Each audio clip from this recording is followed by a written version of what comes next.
आइए शुरुआत करते हैं आज की सबसे ऐसी खबर से जो बहुत सुनने में पीड़ादायक है। कहाँ तो जीत का जश्न मनाया जा रहा था, कहाँ वो जश्न मौत के मातम में तब्दील हो गया। आईपीएल में बेंगलुरु टीम के पहली बार चैंपियन बनने का जश्न अब तक के 11 मौत की शोक में बदल चुका है। हम आपको विस्तार से इस खबर पर बताएंगे इन मौतों का जिम्मेदार कौन है, ये भगदड़ कैसे मची, कहां चूक हुई, कौन है जो अपने साथ पुलिसकर्मियों को लेकर चल रहा था और जनता की उसको चिंता नहीं है, किन पे ये सवाल उठ रहे हैं, ये सब हम विस्तार से आज बात करेंगे। ये भी बताएंगे कि चश्मदीद क्या कह रहे हैं, कौन अभी से इस भगदड़ पर लीपापोती कर रहा है। लेकिन पहले देख लीजिए अब तक के 10 बड़े अपडेट। चिन्नास्वामी स्टेडियम के बाहर भगदड़ में 11 क्रिकेट फैंस की मौत हुई है। भगदड़ में घायल करीब 47 लोग अस्पताल में भर्ती कराए गए हैं। ये संख्या बढ़कर अब 47 पहुंच गई है। चिन्नास्वामी स्टेडियम के मेन गेट पर यह भगदड़ मची। सीएम के पीएस जो उनके पर्सनल सेक्रेटरी हैं, उन्होंने खुद कहा इंतजाम के लिए वक्त नहीं मिला। 5वां बड़ा अपडेट, बीजेपी के अमित मालवीय ने आरोप लगाया है कि यह प्रशासनिक चूक है, जवाबदेही तय होनी चाहिए। 6वां बड़ा अपडेट, बीसीसीआई के उपाध्यक्ष राजीव शुक्ला का तर्क है कि इतनी भीड़ आएगी अनुमान नहीं था। 7वां update, deputy CM DK Shiv Kumar ने कहा जरूरत से ज्यादा भीड़ आ गई थी। 8वां अपडेट, बेंगलुरु की टीम जीत के जश्न के लिए पूरा कार्यक्रम था और वहां पर इतनी भीड़ आएगी इसको किसी ने सोचा नहीं था। 9वां अपडेट, बाहर स्टेडियम के भगदड़ मची थी, पब्लिक स्टेडियम में जाना चाहती थी, उसी वक्त अंदर जश्न चल रहा था, क्रिकेट प्लेयर्स का सम्मान समारोह चल रहा था और खबर तो यह भी है कि अंदर एक भी लाइन शोक की नहीं बोली गई। 10वां बड़ा अपडेट, सुरक्षाकर्मी जो थे खासकर पुलिस के, वो वीवीआईपी और खिलाड़ियों की सुरक्षा में व्यस्त रहे। बाहर जो भीड़ तब्दील हो गई थी हजारों की संख्या में, उनको छांटने के लिए कोई व्यवस्था नहीं दिखाई दी। ये 10 बड़े अपडेट हैं। आगे बढ़ने से पहले आपको एक हम रिपोर्ट दिखाते हैं। आखिरकार हुआ क्या था बेंगलुरु में आज शाम को, क्यों ये जश्न का माहौल मातम में बदल गया।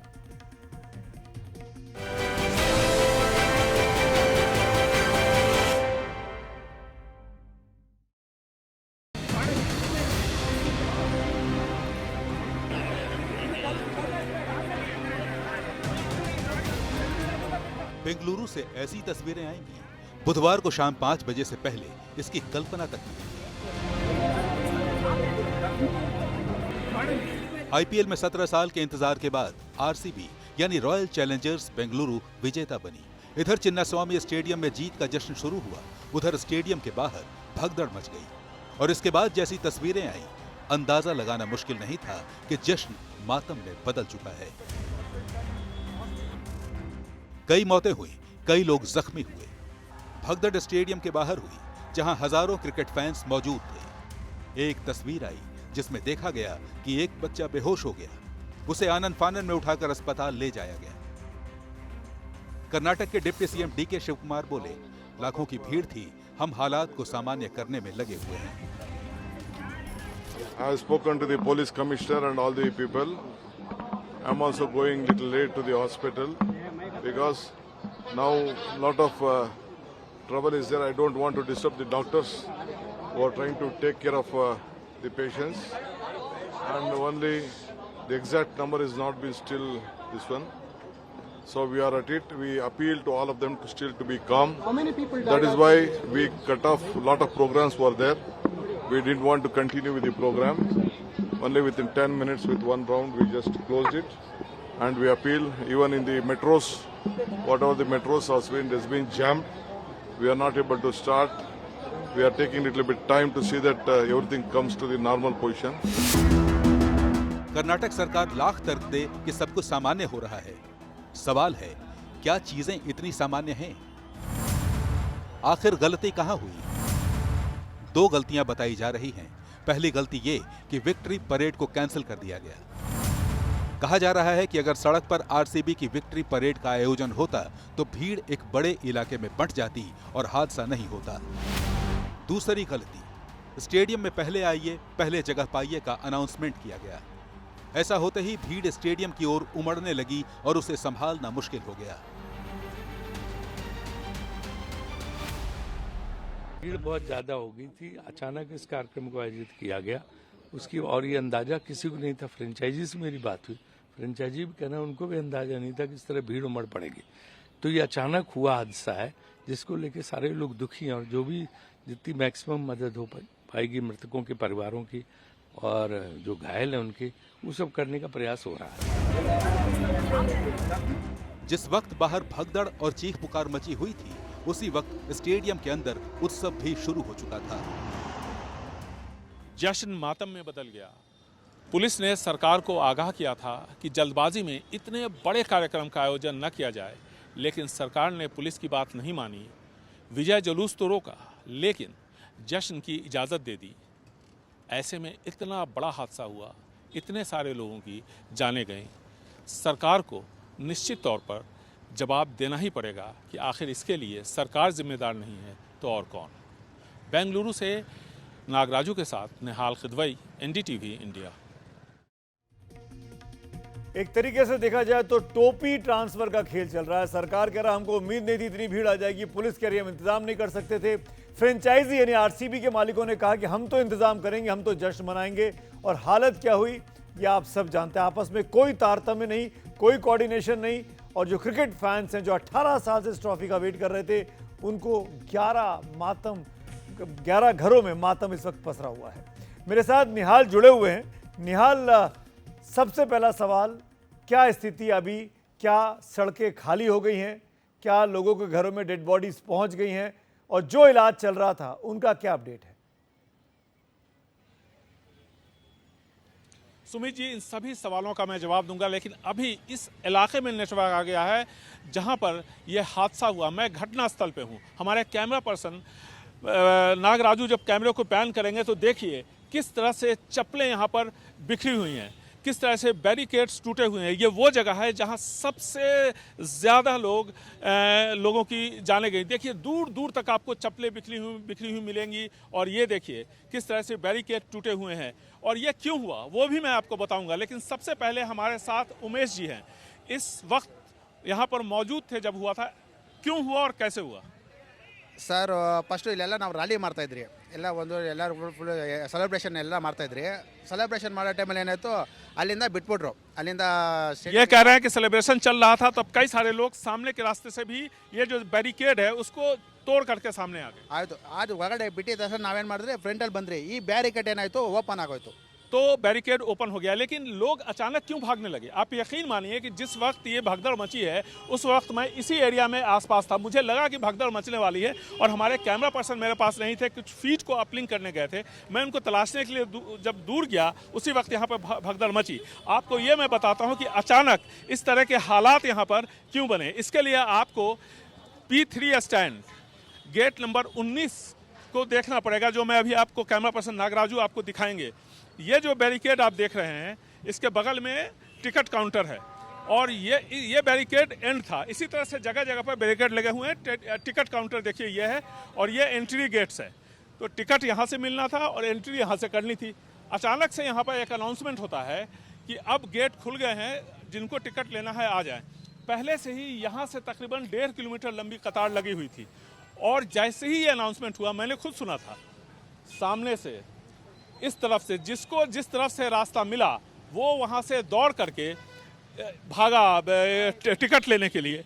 और इसी दौरान यहाँ पर भगदड़ मची।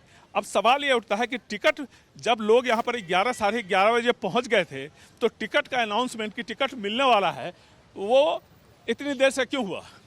यकीन मानिए जब हमने इस बारे में जानकारी चाही कि आखिर भारी लोग हमसे पूछ रहे थे कि आप मीडिया वाले हो, आप ये बताओ कि टिकट कब मिलेगा, तो हमें जो जानकारी मिल रही थी उसके मुताबिक पुलिस का कहना था कि हम सुरक्षा दे रहे हैं जी। आरसीबी वालों की तरफ से कोई प्रतिक्रिया नहीं आ रही थी। स्टेडियम का कहना था कि हमने जगह दी है और सरकार ने आयोजन किया था। तो टिकट कब मिलेगा, कैसे मिलेगा, इसको लेकर के भी फैसला नहीं हो पा रहा था। और ये भी तय करने में कि विजय जुलूस नहीं निकलेगा, पुलिस के साथ बैठक में काफ़ी वक्त लगा। नतीजा आपके सामने है कि इतने सारे लोगों की जान गई।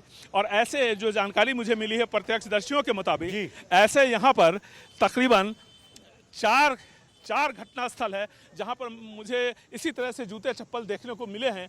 तो जाहिर है कि बहुत बड़ी भगदड़ मची है। बच्चों के चप्पल हैं, महिलाओं के चप्पल यहाँ पर आप देख सकते हैं, घड़ियाँ हैं, कई सारे लोगों के कपड़े भी हैं वहाँ पर मैंने देखे। तो ये हालात है यहाँ पर और निश्चित तौर पर स्टेडियम प्रशासन के साथ साथ आरसीबी को ही ये बताना होगा कि कैसे टिकट मिलेगा, कब टिकट मिलेगा, ये सब फैसला लेने में क्यों इतना देर हुआ। निहाल, जो तस्वीरें आप दिखा रहे हैं ये हृदय विदारक हैं। इतने जूते चप्पल तो देखकर लगता नहीं कि केवल 11 लोग की मौत हुई है और केवल 47 लोग घायल हुए हैं। इसका मतलब आंकड़ा कहीं ज़्यादा होगा। बहुत से लोग होंगे जो सामने नहीं आए, जो इस भगदड़ में जिनको चोट लगी होगी, जो अभी अपने घर नहीं पहुंच पाए होंगे। बहुत ही डिस्टर्बिंग तस्वीरें हैं ये। जो लोग कमज़ोर दिलों के उनको मैं बता दूं कि बहुत सोच समझ कर देखें। इस वक्त जूते चप्पल पड़े हुए हैं। और मैं आपको एक और तस्वीर दिखाता हूं जो निहाल मेरे सहयोगी और उनके वीडियो जर्नलिस्ट ने हमको भेजी है।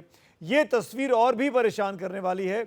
इन तस्वीरों के बाद देखिए किस तरीके से लोग बाग दबे हुए हैं। उनको भीड़ जो है वही बचाने की, निकालने की कोशिश कर रही है। लोग एक दूसरे के ऊपर चढ़कर आगे निकल जा रहे हैं। उनको पता नहीं है कि पैरों में उनके कौन है, उनको पता नहीं है कि पैरों में उनके कौन है, जिंदा शख्स है या किसी की लाश पड़ी हुई है। सब आगे बढ़ना चाह रहे हैं, एक दूसरे के ऊपर से गुजर रहे हैं। ये देखिए, ये तस्वीरें बहुत ही डिस्टर्बिंग है, विचलित करने वाली तस्वीरें हैं। एक और तस्वीर दिखाता हूँ। ये तो तब की तस्वीर है जब ये हादसा हो गया। एक और तस्वीर जो कुछ मिनट पहले की है, ये देखिए। ये विधान सुधा के सामने हाईकोर्ट की लाल रंग की बिल्डिंग आप देख पा रहे हैं। उसके सामने एक पेड़ है। उस वृक्ष पर, उस ट्री पर देखिए कितने लोग चढ़े हुए हैं। कोई प्रोटेक्शन नहीं, कोई इंतजाम नहीं। और पेड़ की ऊपर की बिल्कुल जो चोटी होती है वहां तक लोगों के हाथ ऊपर चढ़े हुए हैं। और एक शख्स के हाथ में तो आरसीबी का झंडा भी है। मैंने गिनने की कोशिश की, करीब 9 से 10 लोग हैं। और जो इस पतले से पेड़ पर ऊपर चढ़े हुए हैं, नीचे गिर जाते तो न जाने क्या हादसा होता, एक और बड़ा हादसा। और ये तब की तस्वीरें हैं जब विधान सुधा में खिलाड़ी पहुंचे थे, जहां पर राज्यपाल और मुख्यमंत्री ने उनका स्वागत किया था, अभिनंदन किया था। उनकी एक झलक पाने के लिए ये क्रिकेट फैंस का उतावलापन है, पागलपन है। देखिए, परेशान करने वाली तस्वीरें हैं ये। गनीमत है यहाँ हादसा नहीं हुआ, पर जिस तरह के इंतजाम ये दिख रहे हैं इन लोगों के द्वारा किए गए, पुलिस की जैसे कोई व्यवस्था थी नहीं, रोकने के लिए, मना करने के लिए, टोकने के लिए। और शायद इसीलिए ये हादसा कुछ मिनटों के बाद चिन्ना स्वामी स्टेडियम के बाहर हुआ। ये 2 भयानक तस्वीरें जो बयां कर रही हैं कि आज शाम को देश की साइबर कैपिटल के तौर पर जाने वाली शहर बेंगलुरु में जैसे कोई व्यवस्था नहीं थी, जैसे कोई पुलिस या इंतजाम नहीं थे, जैसे सबको छोड़ दिया गया था भगवान के भरोसे कि जाओ देख लो अपने फैंस, अपने क्रिकेटर्स को, हम इंतजाम नहीं कर पा रहे हैं। पुलिस ने हाथ खड़े कर दिए। आरसीबी जिसने इस प्रोग्राम को ऑर्गेनाइज कराया वो जवाब नहीं दे रहा है। बीसीसीआई कह रहा हमारी कोई जवाबदेही नहीं है, ये तो आरसीबी का प्रोग्राम था। सरकार कह रही है कि हम क्या करें, हमने तो उम्मीद नहीं की थी कि इतनी भीड़ आएगी। सरकार से मेरा सीधा सवाल है, सरकार से मेरा सीधा सवाल है, 29 मई को एलिमिनेटर खेला गया था जब बेंगलुरु ने मैच जीत लिया था। 29 मई को ये मैच खेला गया जब बेंगलुरु ने ये मैच जीता। 3 तारीख को फाइनल हुआ, 5 दिन थे। इस बात की तैयारी की जाती है कि अगर बेंगलुरु ये मैच जीत जाती है, ये टीम जब अहमदाबाद से बेंगलुरु आएगी तो क्या सुरक्षा के इंतजाम करने चाहिए। 5 दिन निकल गए। सिद्धारमैया की सरकार, डीके शिव कुमार की सरकार हाथ पर हाथ धरे बैठी रही। और कल रात जब ट्रॉफी जीती विराट कोहली की टीम ने, तब उन्होंने 10-12 घंटों के अंदर इसके इंतजाम करने की कोशिश की। और शायद यही दिखाता है लापरवाही, यही दिखाता है सुस्तपन, यही दिखाता है कि सरकार को जैसे कोई परवाह ही नहीं थी, सिवाय इसके कि हमको तो फोटो ऑप करानी है विराट कोहली और तमाम प्लेयर्स के साथ। खैर, जो हादसा हुआ वो दर्दनाक है, लेकिन इसकी जवाबदेही तो तय होनी चाहिए। मुख्यमंत्री गए अस्पताल, दौरा भी किया, उसके बाद बाहर आए, प्रेस से बात भी की। पहले सुनाते हैं कर्नाटक के मुख्यमंत्री अपने डिफेंस में क्या कह रहे हैं। पहले तो उन्होंने कहा कि क्षमता स्टेडियम की मात्र 35,000 की थी, लेकिन वहां पे 2 से 3 लाख लोग पहुंच गए। तो सवाल यह है कि आखिरकार कैसे 2 से 3 लाख पहुंच गए। आपकी पुलिस ने भीड़ को छांटने का इंतजाम क्यों नहीं किया? अब आप ये भी समझ लीजिए, जो सवाल उठ रहे हैं, ये भीड़ अचानक इतनी बेकाबू कैसे हो गई? भीड़ पर आखिरकार पुलिस वाले लाठियां क्यों भांज रहे थे? उनको तितर बितर करने के लिए अनाउंसमेंट्स क्यों नहीं हो रहे थे? महज 12 घंटे की तैयारी पर इतना बड़ा कार्यक्रम क्यों किया गया? किस बात की जल्दबाजी थी? पुलिस की जब ठोस व्यवस्था कोई नहीं थी, तब ये इंतजाम क्यों किए गए? और पुलिस ने साफ मना कर दिया था कि हम तैयार नहीं हैं। जब खराब मौसम का अंदेशा था तो यह कार्यक्रम क्यों किया गया? क्योंकि जब यह कार्यक्रम जश्न का चल रहा था, बारिश हो रही थी बेंगलुरु में। स्टेडियम के बाहर भीतर क्षमता से ज्यादा लोग कैसे आ गए? कहां गया था प्रशासन? कहां गई थी पुलिस? कहां गई थी ट्रैफिक पुलिस? पहले अनाउंसमेंट किया गया विक्ट्री परेड होगी, और ये अनाउंसमेंट करने के बाद, घोषणा करने के बाद विक्ट्री परेड को कैंसिल कर दिया गया। इन्हें अपने क्रिकेट प्लेयर्स को देखने के लिए फैंस वहां इकट्ठे हुए थे। पहले आओ पहले पाओ के बारे में घोषणा की गई। स्टेडियम में जहाँ पहले आ जाएगा वो अंदर जा सकता है। इसीलिए भी भगदड़ की नौबत आई, जैसा कि निहाल भी अपनी रिपोर्ट पे अभी हमको दिखा रहे थे। आखिरकार इस हादसे का जिम्मेदार कौन है? कर्नाटक की सरकार सिद्धरामैया की, या आरसीबी, या कर्नाटक की पुलिस?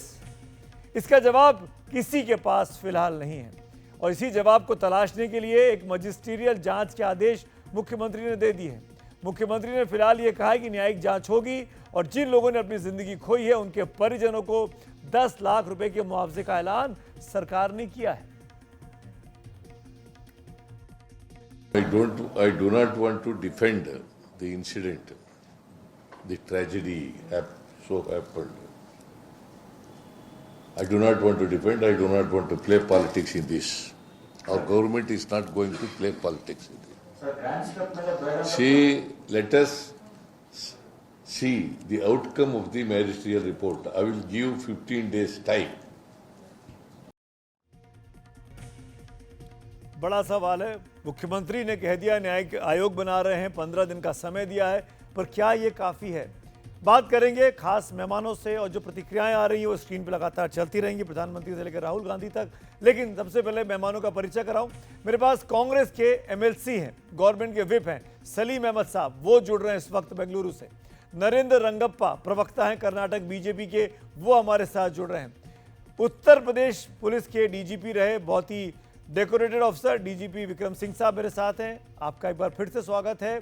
और ऋषि मिश्रा राजनीतिक विश्लेषक के तौर पर मेरे साथ हैं। मेरा पहला सवाल सलीम अहमद साहब आपसे है। 5 दिन पहले एलिमिनेटर खेला गया था, और उसी दिन 50% तय हो गया था कि बेंगलुरु ये मैच जीत सकती है। क्या करती रही आपकी सरकार? क्यों नहीं इस्तीफा देना चाहिए सिद्धरामैया साहब को? सुमित अवस्थी जी, यहाँ 2 विचार है। एक तो सरकार ने उनको फेलिसिटेट करने के लिए विधान सौदा में उनको बुलाया गया। जो मेन प्रोग्राम रहा वो कर्नाटका स्टेट क्रिकेट एसोसिएशन ने ऑर्गेनाइज किए थे। वहाँ की कैपेसिटी थी लगभग 40,000। पहली प्रोग्राम जो वहाँ chief minister, deputy chief minister, governor सब लोग आए थे, हम सब लोग गए हुए थे। वहाँ प्रोग्राम बिल्कुल ठीक ठाक रहा। जो 40,000 की जो भीड़ की जगह अगर 2 लाख लोग वहां पहुंच जाएंगे तो बिल्कुल आउट ऑफ कंट्रोल होगा। ये प्रोग्राम तो पुलिस किस लिए होती है सलीम साहब? पुलिस की व्यवस्था किस लिए होती है? सुनिए अवस्थी जी, बैरिकेडिंग किस लिए लगाई जाती है? भीड़ को छांटने का काम किसका होता है? सुनिए अवस्थी जी, करीबन 5,000 से ज्यादा पुलिस पर्सनल तैनात थे। इसलिए प्रॉब्लम इसलिए हुआ कि केसीए में उन्होंने सिर्फ 3 ही गेट खोले। उन्होंने उस भगदड़ में सारे लोग केसीए किसके अंदर में आता है? वो केसीए कहाँ है? दिल्ली में है, लखनऊ में है। केसीए कहाँ है? बेंगलुरु में है ना? बेंगलुरु में कौन किसका सिक्का चलता है? मुख्यमंत्री का नहीं चलता है क्या? नहीं, कर्नाटक क्रिकेट एसोसिएशन अलग बॉडी है वो। अरे भाई, तो पुलिस की व्यवस्था से बड़ा कुछ होता है, मुख्यमंत्री से बड़ा कुछ होता है। मुख्यमंत्री केसीए को नहीं बोल सकता कि गेट खोलो या भीड़ का इंतजाम मत करो। नहीं अवश्य सुनिए मेरी बात। नहीं सुनूंगा मैं भाई। आप लॉजिकल बात करिए, आप मानिए अपनी सरकार की गलती। नहीं बिल्कुल नहीं। अरे भाई 11 लोग मारे गए हैं क्रिकेट फैंस लापरवाही की वजह से। नहीं सुनिए मेरी बात, आपने तो बोल दिया, मेरा बोलने के लिए मौका तो दीजिए। हम कहते हैं कि हाँ, इसलिए चीफ मिनिस्टर मैजिस्ट्रेट इंक्वायरी बिठाई है, लेकिन ये पूरा प्रोग्राम था वो कर्नाटक स्टेट क्रिकेट एसोसिएशन का कार्यक्रम था। हमने तो लास्ट मोमेंट सरकार से उनको फेलिसिटेट करने के लिए इसलिए कि 14-18 साल के बाद पहली बार हमें जीत क्या है। लेकिन आप बोलेंगे सारी अरे सरकार जल्दी उसमें क्या इन्वॉल्व- थी मेरे सलीम भाई, मेरे बात का जवाब दे दीजिए। 29 मई को एलिमिनेटर कर्नाटका जीत जाती है बेंगलुरु की टीम। 3 जून को फाइनल था। 5 दिन थे आपके पास। अरे इन भाई 5 साहब, हमने दिनों जो में कर- इंतजाम जो क्यों हमारी नहीं किया सरकार गया जो कि विक्ट्री परेड करना- निकलेगी नहीं निकलेगी, स्टेडियम में कितने लोग अंदर जाएंगे? इन 5 दिनों में ड्राई रन क्यों नहीं किए आपकी सरकार ने? अवस्था जी सुनिए मेरी बात, आपने तो कह दिया ना। देखो वो स्टेडियम का प्रोग्राम हमारे पास डिस्कस करके नहीं किया उन्होंने, हमें तो बताया भी नहीं। बोले कि हमें पर्सनल चाहिए पुलिस, हमने तो जो गवर्नमेंट देना है कर चुके थे। वहां की कैपेसिटी 40,000 से ज्यादा नहीं है, लेकिन हमें क्या अरे पता भाई suddenly स्टेडियम के दो- अंदर 40,000 है ना सलीम अहमद। स्टेडियम हाँ। के बाहर तो कर्नाटक पुलिस का और ट्रैफिक पुलिस का चलता है ना। जब भीड़ पूरा चल के आ हमने रही थी जितना किलोमीटर बाई पुलिस- किलोमीटर, ये तो भीड़ सुनिए को बात। रोका क्यों नहीं गया? बैरिकेड क्यों बिल्कुल, हटा दिए गए? जो गवर्नमेंट की जो क्योंकि मैं बताता हूं, responsibility थी- आप नहीं बोलेंगे, मैं बताता हूं। नहीं, आपकी सुनिए, पुलिस जो थी वो आपको वीवीआईपी सुरक्षा देने में लगी हुई थी। जो बिल्कुल गलत नेताओं है, को, बिल्कुल गलत बोल मुख्यमंत्री रहा को, है। राज्यपाल नहीं, को, बिल्कुल खिलाड़ियों गलत बोल को, रहे हैं अवस्थी जी। बात करने का मौका तो दीजिए, आपने तो बोल चुके हैं ना। आप हमारी पूरी सरकार पे आरोप मत कीजिए। गलती जो घटना हो चाहिए उसके लिए हम लोग बिल्कुल इंक्वायरी करेंगे, उन पर जो गलती करते पनिश करेंगे। लेकिन अरे नहीं नहीं जो नहीं, मैंने कहा आपके है, आपके सुनिए, उप मुख्यमंत्री एयरपोर्ट पे जाके स्वागत करते हैं। आप कौन लोग मुख्यमंत्री? विधानसभा में उन डिप्टी पूरी चीफ पूरी मिनिस्टर नहीं, सिद्धरामैया जी को नहीं गए एयरपोर्ट में। डिप्टी सीएम किसने गए कहा थे कि आपको? नहीं शिव कुमार साहब? डिप्टी सीएम गए थे, स्टेट क्यों की गए तरफ थे? से जाके वेलकम किया। आप गए बिल्कुल। स्वागत करने के लिए। हाँ, आपकी बिल्कुल। सुनिए तो सुनिए गलत मेरी क्या बात, है? मेरी बात सुनिए। ये एक हाँ। प्राइवेट फ्रेंचाइजी के आपने अभी पल्ला झाड़ रहे हैं। प्राइवेट फ्रेंचाइजी है रॉयल चैलेंजर्स बेंगलोर, ठीक है। कर्नाटक सरकार की टीम नहीं थी। कर्नाटक सरकार इस टीम के लिए क्या करती है मुझे नहीं पता। आपने मैच जीते से ही बधाई दे दी। बेंगलुरु वालों को आपने कह दिया कि इसको हम फोटो अपॉर्चुनिटी करते हैं और हमारी मुख्यमंत्री की जय जयकार हो जाएगी। यही तो आप कर रहे थे। आप गलत और बोल आप रहे भीड़ हैं। को मैनेज नहीं अवस्थी जी, कर ऐसे पाए। थोड़ी बात सही है ना, we are all elected people, ऐसे थोड़ी है। हमने सिर्फ क्या अगर हमको फेस कर देंगे क्या तो हो भाई जाएगा? एक दिन के बाद क्या हमारा प्रोग्राम कर शक्ति मिल जाएगा लेते। क्या हमारे लिए? जब आप नहीं, अरेंजमेंट कर बिल्कुल, लेते आप गलत सलीम बोल रहे साहब, हैं। जब अरेंजमेंट कर हमारी जो लेते responsibility है, एक दिन के बाद, government 2 की दिन जो के बाद टीम को responsibility बुला है, लेते। नहीं, नहीं, नहीं, आईपीएल बिल्कुल, के सुनिए मेरी बात सुनिए। आईपीएल का ये 18वां सेशन था, 17 सेशन हुए हैं। हर बार विक्ट्री परेड निकली है, जो भी टीम जीती है। एक जगह का इंसिडेंट बता दीजिए जहां पे 11 लोग मारे गए भगदड़ में। इन 17 सालों में 2008 से आईपीएल खेला जा रहा है। लोगों का जो भावना थी, लोगों का नहीं जो craze नहीं, था, मैं बता रहा हूं, आपके अंदर भावना थी अपनी टीम के साथ फोटो खिंचवाने की। आपके अंदर अरे ये भाई, भावना वो तो नहीं अलग थी कि प्रोग्राम अपने थी वो। खिलाड़ियों को, नहीं, वो तो अपने अलग फैंस प्रोग्राम को थी। प्रोटेक्शन दे पाए। अवस्थी जी, वो तो अलग प्रोग्राम था, वो हमारी सरकार की प्रोग्राम था, उसमें कुछ नहीं हुआ, बड़ी शांतिपूर्वक हुआ वो। लेकिन यहाँ जो केस वहां भी हुआ, वो पेड़ के ऊपर चढ़े हुए हैं 11 आदमी, एक अरे पतली कुछ- सी कुछ पेड़ पे। नहीं अगर हुआ। पेड़ टूट जाता तो वहाँ क्या कुछ होता? नहीं, वो नहीं, तस्वीर वहाँ दिखाई कुछ मैंने नहीं आपको हुआ। विधानसभा के सामने नहीं, की। जहाँ कुछ नहीं हुआ, सब कुछ ठीक चला, गवर्नर भी आए थे, सब चले गए। उसके बाद जो स्टेडियम में हुआ था, जो हमने जितने पुलिस डाल मेरी और आपकी इस लाइव बातचीत को सलीम साहब करोड़ों लोग देख रहे हैं, सैकड़ों हजारों करोड़ों।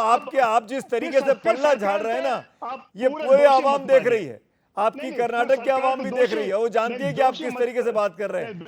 मैं और मेहमानों को जोड़ लेता हूं। नरेंद्र अगप्पा बीजेपी के प्रवक्ता मेरे साथ है, विक्रम सिंह जी और ऋषि मिश्रा हैं। नरेंद्र जी, क्या सिद्धरामैया की सरकार इस कार्यक्रम को आयोजित करने में पूरी तरीके से फ्लॉप नहीं हुई है? कुछ नहीं है। हमने जो मेरा मांग ये है सरकार कि ने इस पूरी निकम तरह में मेरा सवाल बीजेपी स्पोक्सपर्सन से सलीम साहब रुकिए। क्योंकि अगर जो करना था हमने किया, उन्होंने ये आयोजक को जो भी है, आरसीबी है, केएससी है जो है, अगर उनको परमिशन दिया है तो ये तो पूरा मुख्यमंत्री का गलती है। अगर आयोजक ने परमिशन नहीं लिया है तो आयोजक का गलती है और आयोजक को तुरंत बंद करके अरेस्ट करना चाहिए on charges of criminal negligence. ये मेरा राय है, क्योंकि मुख्यमंत्री का काम होता है कानून सुव्यवस्था का, जो डिपार्टमेंट है वो होम मिनिस्टर का और मिस्टर सिद्धरामैया का, दोनों को मिलजुला के करना चाहिए था। अगर उन्होंने नहीं किया है तो ये पूरा जिम्मेदारी मुख्यमंत्री का ऊपर जाता है और होम मिनिस्टर के ऊपर जाता है।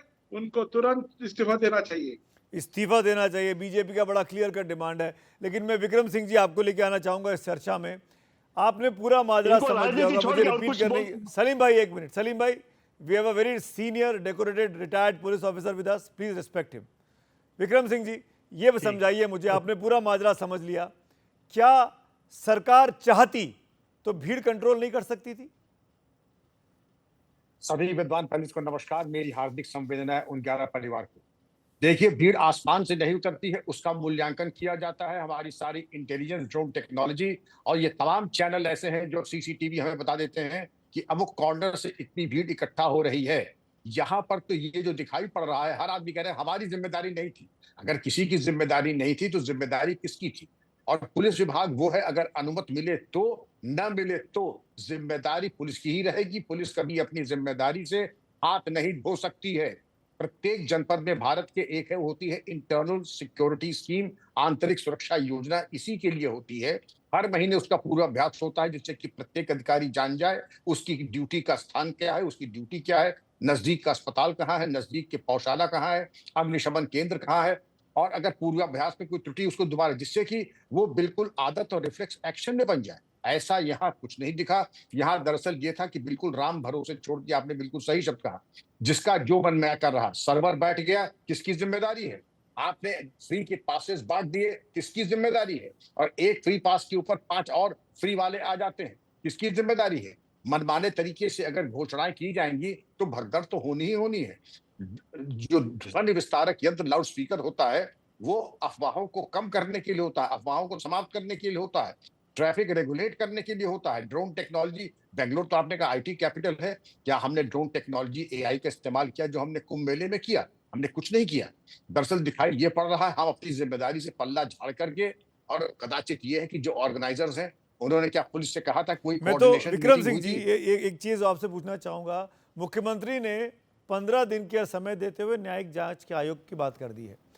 मेरा सवाल सीधा सा आपसे है, क्या इस न्यायिक जांच के दायरे में मुख्यमंत्री को नहीं लाया जाना चाहिए? कि इतनी जल्दी क्या थी कि आपने कल रात मैच जीता 12 बजे, आज शाम को आप 5 बजे, वर्किंग डे है, आज वेडनेसडे का दिन है, ऑफिस आवर्स का टाइम है, बेंगलुरु का ट्रैफिक, बेंगलुरु के ऑफिस की क्या स्थिति है वो किसी से छुपी नहीं है। उस वक्त आपने इस प्राइम प्रोग्राम का आयोजन कर दिया, तो क्या मुख्यमंत्री और उप मुख्यमंत्री की जवाबदेही नहीं होनी चाहिए? उनको नहीं लाना चाहिए जांच के दायरे में? बिल्कुल आना चाहिए। ऐसा कोई जांच का मतलब ही यही होता है, कोई उससे जांच से ऊपर नहीं है। केवल कुछ पद हैं जो कि जांच से ऊपर हैं, जिसमें राष्ट्रपति महोदय हैं, महामहिम राज्यपाल महोदय हैं और chief justice high court, supreme court, और कोई जांच से बाहर नहीं है। और इसमें जांच में, लेकिन मैसेजियल जांच कोई उपकृपा नहीं की है सरकार ने, ये एक अनिवार्यता है। और हर पुलिस रेगुलेशन में ये है कि इस प्रकार के हादसे के बाद मैजिस्ट्रियल इंक्वायरी की ही जाती है। ये तो कर्तव्य है आपका। बेहतर ये होता कि आप उत्तरदायित्व आज निर्धारित कर देते। आपका कर्तव्य ये था, आपने नहीं किया, आप हैं सस्पेंड, आपके उत्तरदायित्व आप भी एक भी सस्पेंशन ना होना, बातों से खुश कर लेना। तो ये हम तो पहले भी देखिए, बातों से खुश कर लो, 15 दिन में कोई और हादसा हो जाएगा, हम उसकी चर्चा करेंगे, इस चर्चा को भूल जाएंगे। लेकिन अगर आप गंभीर होते तो आज उत्तरदायित्व आप निर्धारित करके कार्रवाई कर लेते। कार्रवाई न करने का मतलब ये है, और 15 दिन की लॉन्ग रोप, उसके होते हैं कि हमें 15 दिन और चाहिए जांच की, तो 30 दिन हो जाएगा वो। जैसा कि आपने देखा, जितने जांच कमीशन है आपने कई किए हैं, कितने समाप्त हुए टाइम पे, आते 15 दिन के लिए चलते हैं 6 साल तक, जिससे कि पूरा लाभ इंक्वायरी अफसर को मिलता रहे। ऋषि मिश्रा जी, आप कांग्रेस पार्टी को बड़े करीब से जानते हैं, राजनीतिक सलाहकार हैं आप, राजनीतिक रणनीतिकार हैं आप। मैं आपसे पूछता हूं, ये जो कर्नाटक में सीएम और डिप्टी सीएम के बीच में, आता हूं आपके पास सलीम भाई, आता हूं, एक बार एक्शन ले लो ओपनिंग कमेंट के तौर पे। ये जो सीएम और डिप्टी सीएम के बीच में वन अपमैनशिप चलती है, कि असली प्रभाव किसका है जनता के बीच में? ऐसा तो नहीं है उप मुख्यमंत्री एयरपोर्ट पहुंच गए, मुख्यमंत्री ने कहा कि मैं विधानसभा में सौदा करूंगा, तो यहाँ पे स्वागत करूंगा। इनकी आपसी लड़ाई में तो नहीं पिस गया बेचारा क्रिकेट का फैन?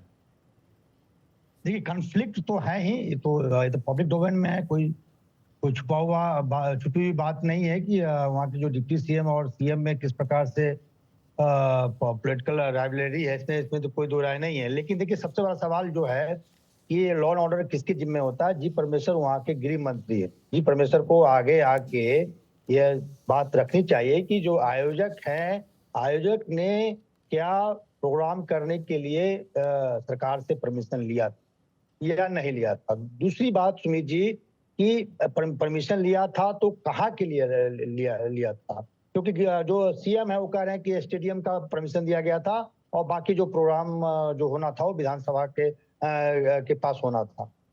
सवाल ये उठता है कि तमाम यदि परमिशन आरसीबी लिया या नहीं लिया, क्योंकि प्रोग्राम तो बेंगलोर में हो रहा है, आपके राज्य में हो रहा है, तो आरसीबी जो आयोजक हैं, बीसीसीआई है और सरकार में कोऑर्डिनेशन की कमी क्यों थी? आज जो हादसा हुई है बेंगलोर में हुई है, कर्नाटक के आम आवाम के बीच में ये हादसा हुई है, 11 लोगों ने, जो अभी रिपोर्ट आ रहा है, 11 लोगों ने अपनी जान गंवाई है। तो ये कोऑर्डिनेशन होना चाहिए था, जिम्मेवारी तय होनी चाहिए थी।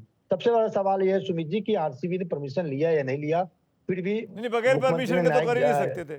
परमिशन तो पक्का लिए उन्होंने, तो सरकार से परमिशन ली है, चर्चा है, लेकिन ऐसा चर्चा है कि स्टेडियम के अंदर जो प्रोग्राम होने थे उसका परमिशन सरकार से लिया गया था और उसकी सुरक्षा कर्नाटक सरकार अगर मैं अपना एक कार्यक्रम कर रहा हूं और उसमें मैंने हजारों लोग आने का अनुमान है, तो उनकी व्यवस्था करने का काम स्थानीय पुलिस का होता है। मैं अपनी पुलिस कहां से लेके आऊंगा? मेरे पास थोड़ी होते इंतजाम। पर पुलिस ने कह दिया, सलीम साहब की पुलिस ने कह दिया कि हम नहीं कर सकते इतने शॉर्ट नोटिस में, लेकिन हम मुख्यमंत्री को सुरक्षा देंगे, हम राज्यपाल को सुरक्षा देंगे, है ना सलीम साहब? नहीं, सलीम एक मिनट सुनिए, आपने बोल दिया। पहली बात यह है जो फिक्स हुआ था वो directly Karnataka state cricket association ने अपना प्रोग्राम फिक्स किया था। हमने जो विधानसभा में किया था सरकार की तरफ से, जब बैंगलोर आ रहे हैं वो, तो हमारा फर्ज बनता है, गवर्नर भी आए थे, सीएम भी आए थे और डिप्टी सीएम भी, सारे विधायक आए थे, मंत्री आए थे, हमने किया था।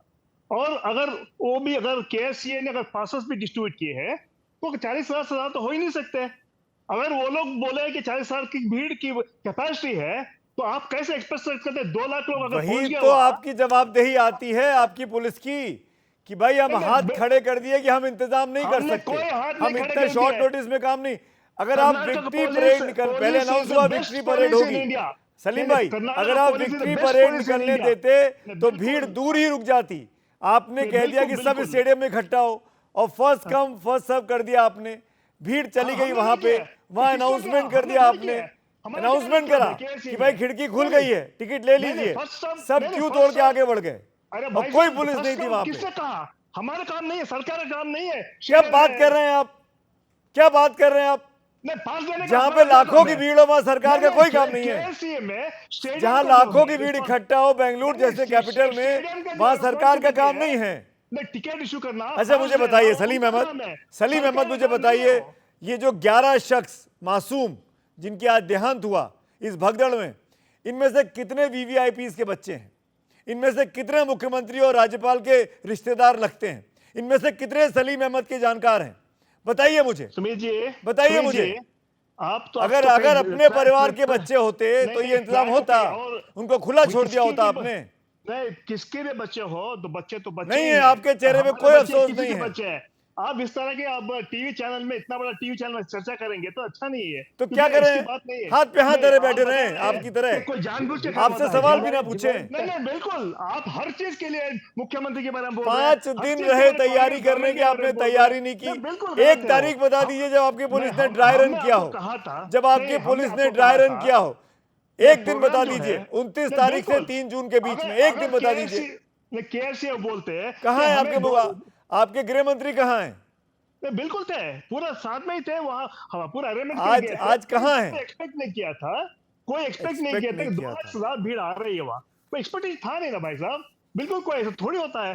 तो आपको और आपकी सरकार को, आपके प्रशासन को और हमारा मुख्यमंत्री, आपके प्रशासन को, अगर आपको नहीं पता है कि इंतजाम कैसे होंगे, कहां से इंटेलिजेंस गैदर करना है, कौन से सर्विलांस इक्विपमेंट आपको चाहिए जिससे आप मॉनिटरिंग कर सके, तो फिर आप किस लिए वहां पर बैठे हुए हैं, और वो भी देश की साइबर कैपिटल में? Best police force in India, हमारी पुलिस फोर्स जो है one of the best police force in India. एक लास्ट कमेंट विक्रम सिंह जी का। विक्रम सिंह जी, आप मुतमईन हैं एमएलसी साहब की बातों से? सुमित जी, मैं मुतमईन नहीं हूं, मैं स्तब्ध हूं। इस तरीके के गैर जिम्मेदाराना बयान सुनकर के सरकार की जिम्मेदारी नहीं, पुलिस की जिम्मेदारी नहीं है। आपको मालूम है सरकार के ऊपर टिप्पणी करने का मुझे हक नहीं, लेकिन पुलिस अधिकारी ये कह दे मैं नहीं कर सकता हूं और हादसा हो जाए तो उसको बुजदली में और कावर्डिस के चार्ज में बर्खास्त हो जाए। पुलिस एक्ट में इसका प्रावधान है। पुलिस की जिम्मेदारी, पुलिस की जिम्मेदारी कोई ये मैं पुलिस कह रहा हूं डिपार्टमेंट साहब, मना नहीं ये किया था। नहीं कोई पुलिस पुलिस ने कहा हम नहीं डिपार्टमेंट कर- मना नहीं किया था। नहीं अब बिल्कुल आप गलत अब बोल आपने रहे हैं। स्टैंड बदल दिया अपना, अब आपने स्टैंड बदल दिया। पुलिस ने कहा डिपार्टमेंट हम नहीं कोई कर मना पाएंगे, किया। अभी आपने कहा हम नहीं कर बिल्कुल। पाएंगे। ये अब पुलिस जो पुलिस डिपार्टमेंट अफसर कोई सुमित मना जी नहीं ये किया। कह दे मैं नहीं कर सकता हूँ, नहीं पुलिस की बिल्कुल वर्दी बिल्कुल पहनने नहीं। काबिल नहीं है, उसकी किसने वर्दी कहा उतर आपको? जानी चाहिए थी। नहीं ये किसको अभी आप ही ने कहा था आपने? कि हम नहीं कर पाएंगे, आप ही ने कहा था कि हम नहीं कर पाएंगे। अगर किसने पुलिस ने ये कहा कि कहा? हम नहीं कर पाएंगे, ये प्रारंभिक किसने कहा संबोधन आपको? में आप ही ने नहीं कहा किसने कहा आपको? पुलिस वाले कह रहे कि हम कर नहीं अरे पाएंगे। आपने कहा था कि पुलिस ने कहा कि किसके ये लिए? समय कम है, हम इतने कम पे नहीं कर पाएंगे। अगर कोई भी किसने पुलिस कहा दुनिया आपको? की ये कहती है मैंने कि हम नहीं सुमित जी कर, ने अरे आपने कहा। कहा, हमने नहीं कहा, सुमित ने कहा। पूछ लिए उनसे, हमने अगर- थोड़ी कहते हैं। तो बस ठीक हम है, रिस्पॉन्सिबल तो आदमी सुमित है। जो है प्रतिष्ठित चैनल के एडिटर हैं, अगर उन्होंने कहा है तो उसकी कोई बेसिस उन्होंने होगी। कहा, आप और उनसे कोई पूछ पुलिस लीजिए। अधिकारी अगर कहा है नहीं, तो उनसे आप सुमित जी पूछ लीजिए, जिम्मेदार हमने नहीं पत्रकार कहा। हैं, उन्होंने कहा है। पुलिस साहब वाले साहब किसी को साहब मना सलीम नहीं भाई किया। नहीं आपने, आता है। मैं आपको रिकॉर्डिंग भेज दूंगा, मैं विश्वास मैं करता आपको ठीक है, क्लिपिंग आप भेज भेज दूंगा। दीजिए। जैसे ये शो खत्म होता है अपने आप देख लीजिएगा आपने क्या बिल्कुल, कहा। आप आप भेज शुरू दीजिए, से आप पल्ला भेज झाड़ रहे हैं, नहीं, आपने एक बार कोई अफसोस बदलाव नहीं जताया। देखिए, सॉरी, तो शुरू से सरकार के खिलाफ बोल ही रहे हैं की आप। बात है। शुरू मैं से तो आपने सरकार के खिलाफ बोल रहा हूं, मैं सरकार से सवाल पूछ रहा हूं। सवाल मैं नहीं, जानना आपको चाहता हूं हमने- सरकार से कि हमने- 5 दिन तक आप दोषी सोते क्यों मान रहे। लिया। मैं जानना सरकार चाहता हूं सरकार से कि दोषी जब है। लाखों की भीड़ आ रही थी तो आपका आपने सर्विलांस सिस्टम क्या कर रहा था, आपका पुलिस कमिश्नर क्या कर रहे थे। चलिए बहुत बहुत शुक्रिया, वक्त की कमी मेरे पास आपका अपना वक्त देने के लिए। लेकिन अगर ये न्यायिक जांच आयोग बैठ रहा है तो न्यायिक जांच को मुख्यमंत्री को भी अपने दायरे में लाना चाहिए, उप मुख्यमंत्री को भी लाना चाहिए और गृह मंत्री को भी लाना चाहिए। उनसे पूछना चाहिए कि लापरवाही हुई तो हुई क्यों। ये गंभीर सवाल है कि हम बार बार होती भगदड़ों से सबक क्यों नहीं लेते। अगर हम बेंगलुरु में हुई भगदड़ को देखें तो इसमें 9 अहम चूक सामने आती है। पहला तो यही कि घोषणा के बाद विक्ट्री परेड रद्द क्यों कर दी गई। पहले आओ और पहले पाओ वाला ऐलान किया गया, छुट्टी के बजाय कामकाजी दिन में यह जश्न हुआ, बिना तैयारी के स्टेडियम में जश्न हुआ, भीड़ को नियंत्रित करने की व्यवस्था नहीं दिखी, पुलिस वीवीआईपी सुरक्षा में जुटी रही, एक जगह भीड़ जमा नहीं होने की व्यवस्था नहीं थी, भीड़ को समझाने बुझाने की कोशिश नहीं हुई, बाहर बड़ी स्क्रीन का पर्याप्त इंतजाम नहीं था। मैं फिलहाल कुछ लोगों के साथ हूँ। यहाँ पर वैदेही हॉस्पिटल में 4 लोग जो मर गए थे उनको लाया गया था ट्रीटमेंट के लिए, लेकिन यहाँ पर जब लाए गए थे वो बिल्कुल कंडीशन में नहीं थे जहाँ पर उनको ट्रीटमेंट दिया जा सके और उनको बचा सके। क्या आप थे जब स्टैम्पीड हो रहा था, क्या देखा आपने, बता सकते हैं? Like there are many peoples out there. क्या बोलूँ कि उधर बहुत लोग थे, बहुत भीड़ थे। फिर उधर फ्री टिकट्स बोले थे इसलिए सब लोग उधर खड़े हो गए थे। फिर उधर प्रॉपर वेंटिलेशन नहीं होने के बावजूद ये सब हो गया मेरे को लगता है। क्या आपने स्टैम्पीड देखा, क्या हुआ? जी वहाँ पे जो भीड़ जो गेट खोला ना, जब वो भीड़ जो निकली पूरा वो गेट खोलने के बाद एक बैरिकेड था, वो बैरिकेड के नीचे आ गए थे लोग। हाँ, इस वजह से थोड़ा वो जो बैरिकेड के नीचे जो लोग आए थे वही जो उनको प्रॉब्लम हुआ, डेड हुआ। जो टिकट लिया वो भी अंदर भागा, जो टिकट नहीं लिया वो भी अंदर भागा, इसीलिए प्रॉब्लम हुआ। नहीं तो इतना प्रॉब्लम नहीं होता था, गवर्नमेंट का कोई प्रॉब्लम नहीं है। तो चश्मदीद की जुबानी आपने सुनी पूरी कहानी की। आखिरकार आज शाम को चिन्ना स्वामी स्टेडियम के बाहर क्या हुआ था। फिलहाल खबरों की खबर में मेरे साथ आज इतना ही। शुभ रात्रि।